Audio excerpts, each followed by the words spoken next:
Bonjour à tous et bienvenue sur la chaîne de Nanolabo. Alors j'en profite aujourd'hui que mon deck est ouvert pour vous faire un petit tuto sur l'étanchification, enfin le début de d'étanchification de la trottinette.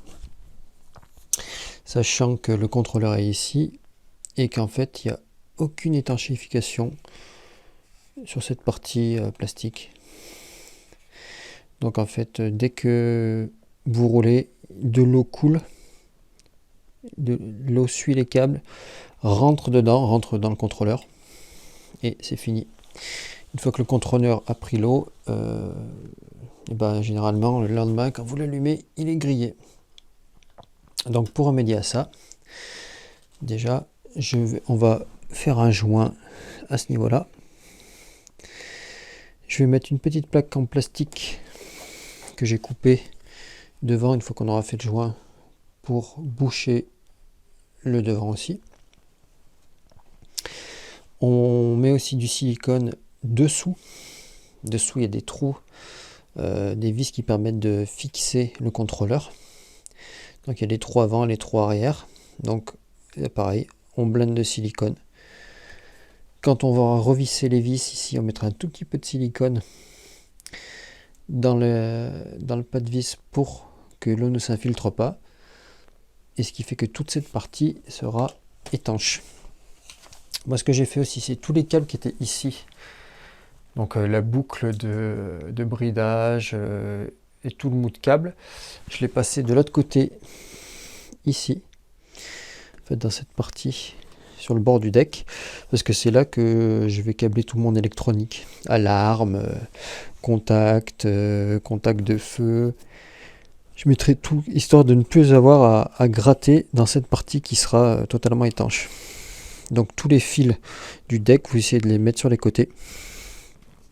Comme c'est une fois que le deck est fermé, et ben vous n'avez plus besoin de gratter dedans. Moi j'ai même passé un câble de cette partie à cette partie, de l'autre côté, pour si j'ai besoin de câbler des choses en plus, ou ramener des contacts à droite à gauche pour des clignotants, tout ça. J'ai même passé un câble en plus, celui-là, donc qui va sur le bord du deck et qui remonte jusqu'en haut de la potence. Si je veux rajouter un commodo, des clignotants, tout ça, je me suis mis 8 fils de réserve au cas où, pour câbler un feu auxiliaire ou autre. Comme ça j'ai prévu, je sais qu'il n'y aurait pas à réouvrir tout ça. Donc on attaque tout de suite à démonter cette partie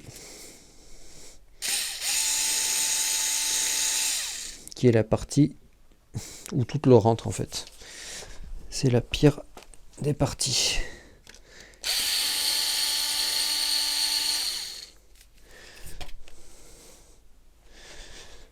Voilà, une simple plaque en plastique. Donc pas du tout étanche. Donc, déjà, première chose, on nettoie, on dégraisse. Prenez un produit dégraissant et on nettoie bien. Il ne faut pas qu'il reste de poussière ou quoi que ce soit qui traîne sur toute la jointure, histoire que le mastic, j'ai pris du mastic spécial pare-brise, histoire que ce mastic prenne bien, colle bien partout. Donc on nettoie tout. Surtout enlever la poussière.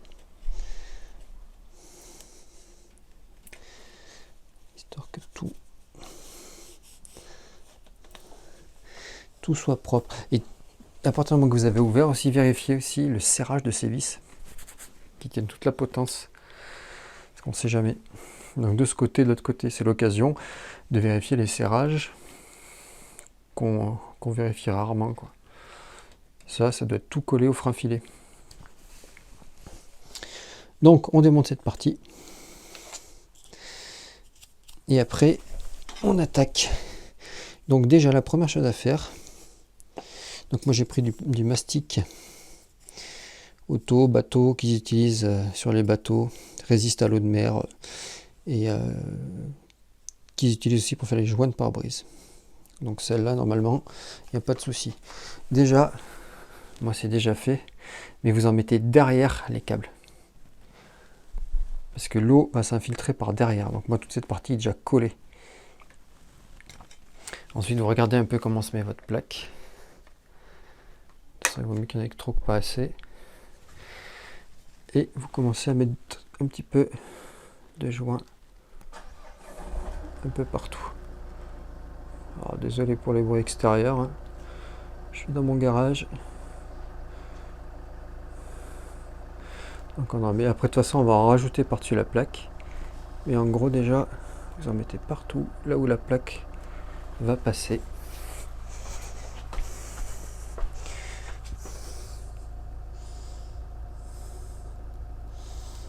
Comme on dit, il vaut mieux qu'il y en ait trop que pas assez.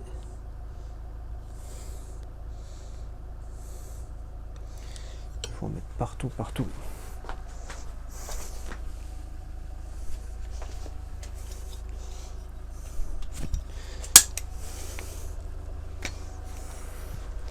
Voilà, la caméra me gêne un peu. Donc du coup, je vais en mettre là. Ça là, au moins, on est sûr.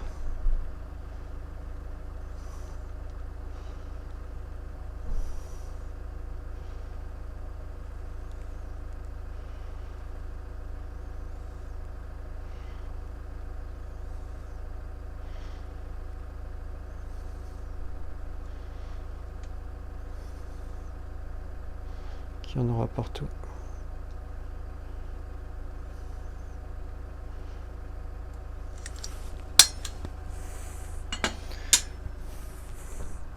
Donc je vais en rajouter un petit peu quand même là.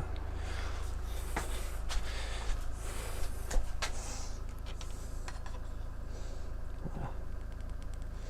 Pas évident avec la caméra en face.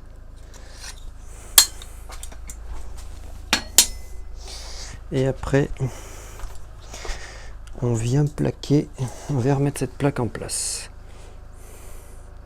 Donc il y a deux ergots au fond qui permettent qu'elle soit bien en place. Et voilà, quand vous la plaquez, il faut que ça dégueule de partout. Donc du coup, moi j'en ai dans les deux petits trous. Je vais remettre les vis tout de suite. Comme ça, je serai sûr que ça sera jointé. Je m'essuie un peu les mains, j'en ai de partout. Tac.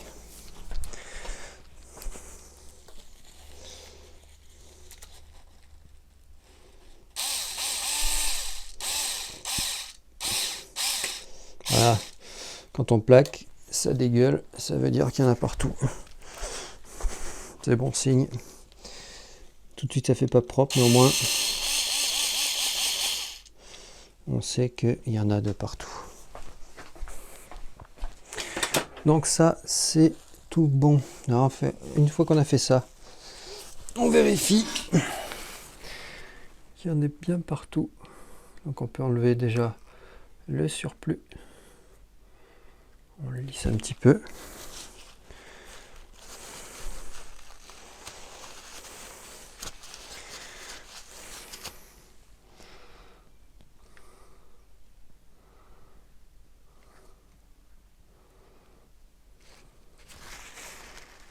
Voilà.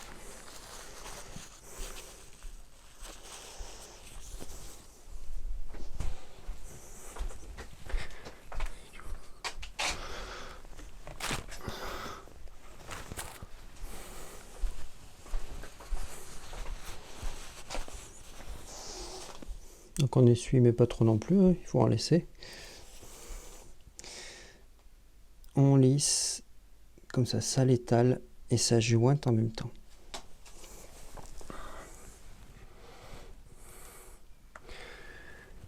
Là déjà, on commence à avoir quelque chose.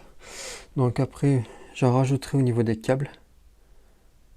Je peux pas avec la caméra, mais bien au niveau des câbles et je lisserai.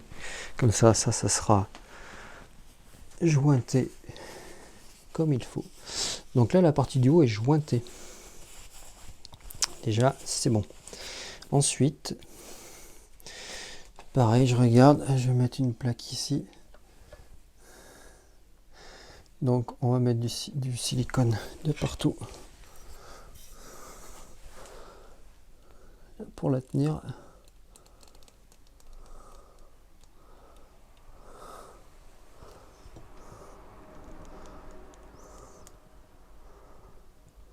Je remettrai par-dessus aussi.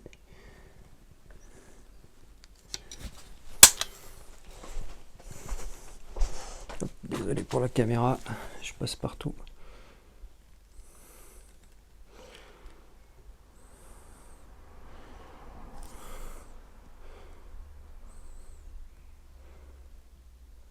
On en met derrière et on en remettra devant, histoire d'être sûr qu'il y en ait partout.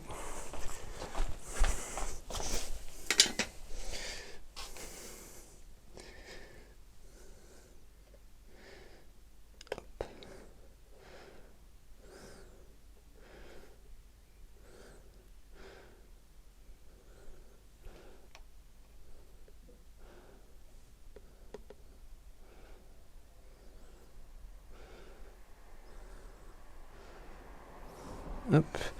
Allez, on n'hésite pas. On en met. De toute façon, en théorie, la prochaine fois qu'on l'ouvre, c'est qu'on a un problème de contrôleur.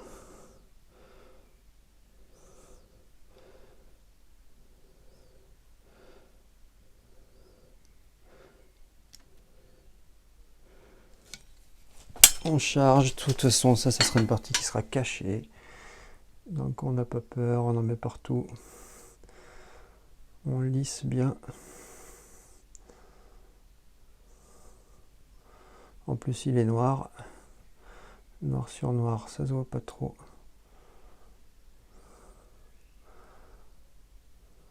Bien que ça plaque sur la plaque. Voilà. Et là, déjà, vous avez un début d'étanchéification qui est pas mal. Donc, les vis du dessous aussi. Ah, j'essaierai de vous faire une photo là aussi, de vous la mettre. Ensuite, une fois qu'on va remettre le cache devant, pareil, on le silicone. Comme ça, on sera quasiment sûr qu'il n'y ait pas trop d'eau qui arrive. Et aussi, de mémoire, il y a 2 trous derrière, à ce niveau-là, dans le deck, à boucher. Et c'est déjà pas mal. À ce niveau-là, déjà, votre contrôleur est étanchéifié à ce niveau-là.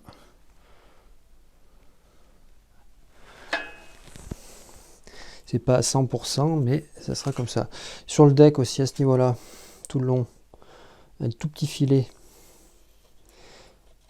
de mastic noir. Il ne faut pas en mettre trop parce qu'après, le jour où vous voulez l'ouvrir, ça va être très compliqué. Donc moi, je mets un peu de mastic et je l'étale. Et je replace mon deck dessus. Je vais vous faire une vidéo de ça tout de suite.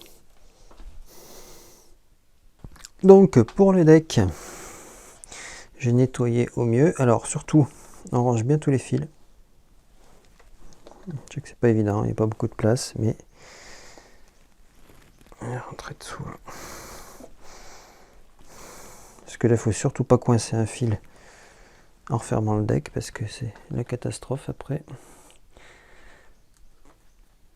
Ok, donc le deck, j'ai gratté l'ancien joint au mieux qu'il y avait dessous. Donc là, on y va. On prend le silicone et on fait le bord intérieur.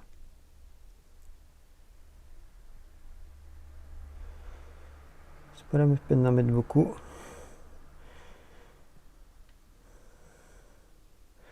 Parce que ça plaque parfaitement, mais il faut faire tout le tour. En essayant qu'il n'y ait pas de coupure.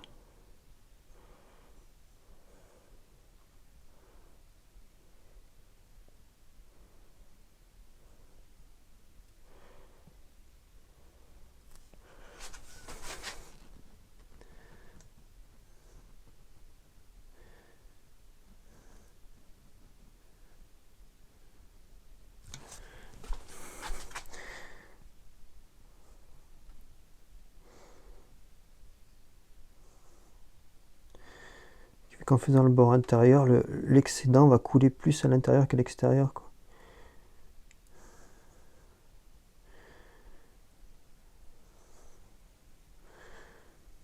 On fait tout le tour.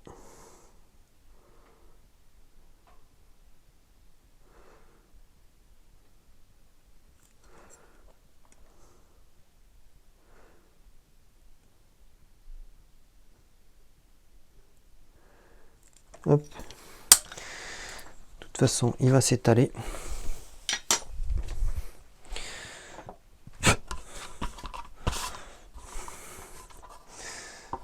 On remet son deck tranquillement.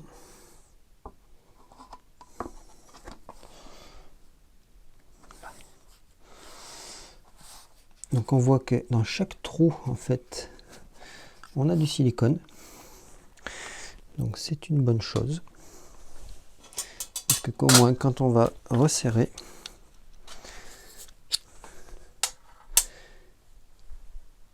ça jointera chaque côté.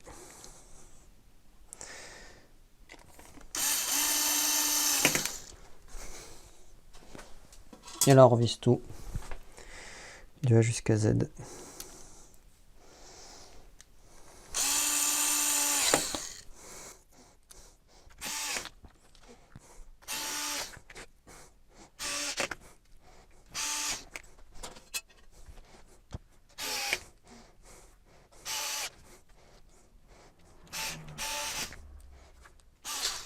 Ok.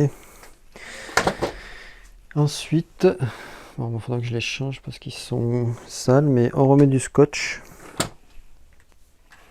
On remet bien du scotch partout. Ça évite en fait que les saletés s'incrustent.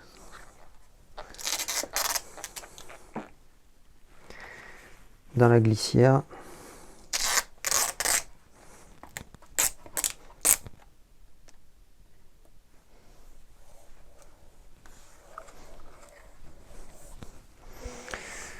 On va retourner un petit cutter. Hop.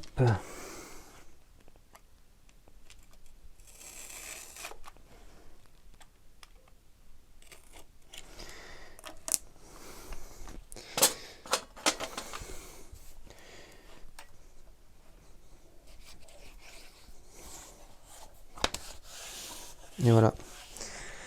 Donc là, on a déjà une bonne étanchéification. À savoir que c'est pareil, hein, les feux, faut pas rêver, mais ils sont pas étanches. Donc là, on se préserve. Le gros point noir reste les câbles. Hein. L'eau suit les câbles et rentre à l'intérieur. Moi, j'ai mis du silicone. J'avais mis de la graisse silicone aussi entre chaque câble. C'est la graisse qu'on met dans les robinets pour que les joints ne s'abîment pas en fait. C'est une graisse très épaisse. Donc je pense que ça y fait. Ne pas hésiter à siliconer l'intérieur autour des câbles. Et déjà votre deck. Et donc les deux petits trous qui sont derrière aussi. De toute façon, faites tout le tour du deck. Dès que vous voyez un trou, vous le bouchez. Après, au niveau de la batterie, normalement, il faut qu'elle respire un peu parce qu'il peut y avoir des gaz qui s'échappent de la batterie. Donc on n'est pas étanche à 100% partout. Je pense que les gaz peuvent sortir. Dans le pire des cas, vous laissez un des trous à l'arrière. Vous laissez un des trous à l'arrière pour l'échappement de gaz. C'est pas là que l'eau va le plus rentrer. Hein. Ça, c'est surtout à l'avant, au niveau du pneu et les projections dessous. Mais d'ici que ça remonte dans le trou, c'est quand même pas de chance. Là, déjà, on a une bonne base. Alors, petit oubli de ma part dans la vidéo. Bien sûr, le deck est étanchifié, plus ou moins.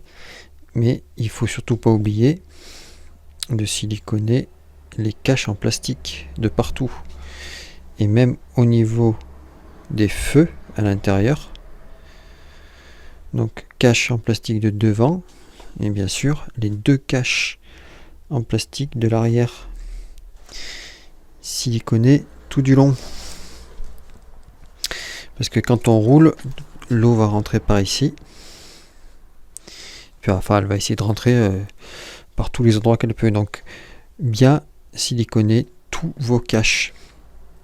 Et à partir de là, déjà, votre deck sera bien étanchéifié. Vous pourrez rouler plus sereinement sous la pluie. Mais bon, je conseille quand même de vérifier de temps en temps qu'il n'y ait pas de l'humidité qui soit rentrée dedans. Parce que ça, de toute façon, on ne peut pas en être sûr à 100%. Ensuite, bien sûr, il y a vos moteurs qu'il faut étanchéifier, qu'il faut tropicaliser, donc c'est-à-dire démonter le moteur et les passer au vernis complètement. Donc ça, je vous ferai un tuto, mais tout de suite, c'est compliqué parce que je me sers de la trottinette tous les jours. Et du coup, c'est au moins, je pense, 2-3 jours d'immobilisation pour une tropicalisation parfaite, quoi. On démonte tout, on vernit le tout, on fait sécher et on remonte. Donc ça, c'est un sacré tuto à faire, donc je vous le ferai pas tout de suite parce que je me sers de ma trottinette, mais c'est prévu. Donc voilà, si ma vidéo vous a plu, n'hésitez pas à mettre un pouce bleu, à vous abonner à la chaîne, à me mettre un petit like, et je vous dis à bientôt sur Nano Labo.